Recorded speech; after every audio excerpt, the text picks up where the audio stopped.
is LAVAR's fault for driving him into the ground when he was a kid. He had the boys running on cement, running hills on concrete. Can you imagine the damage it does on your knees, on your ankles? And then when they play in the game, whether it's AAU, high school, whatever level, LAVAR requested that they stayed in the full game. They stayed in the entire game with no breaks, no rest. Welcome back to another video here with NBA Addict TV, where we provide the latest NBA content on the tube. Before we get started, make sure to hit that like button, subscribe, turn on post notifications, and let's get straight to the video. So the Chicago Bulls released news today that they are severely concerned about Lonzo Ball and the progression of his knee injury. To all my Zo fans, this may be some potentially devastating news. So Lonzo hasn't played in an NBA game since January 14th due to concerns that he had suffered a bone bruise, but after further evaluation, the doctors saw that he had torn his meniscus. But this isn't the first time Lonzo had torn the meniscus in that left knee, but we'll talk about that later in the video. After the incredibly hot start to the season, losing Lonzo Ball was a huge hit for the Chicago Bulls. Bro is averaging a career high from 3 at 42%, which is a huge deal considering the development in his jump shot from his rookie year until now. Along with being a knockdown three-point shooter, he averaged 5 rebounds, 5 assists,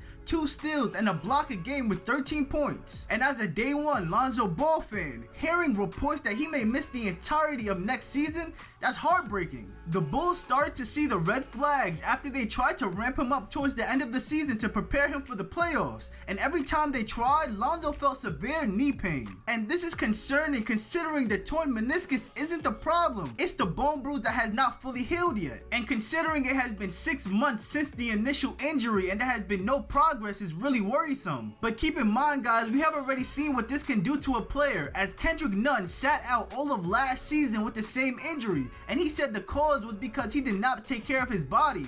And Lonzo Ball may be in the same boat. But like I said, this isn't the first time that Lonzo has had problems with that left knee. If you guys remember, in the 2018-19 season, Lonzo only played in 47 games because he had torn his meniscus in that same knee. Guys, I'm starting to fear, will Lonzo Ball end up being another Jabari Parker and never truly live up to his potential? But before we get too ahead of ourselves, there was one person that foreshadowed this entire situation. Yes, Alan Foster. A couple of years ago, actually right before this happened. Hey. And then you see another time. Let's see if we can get it together.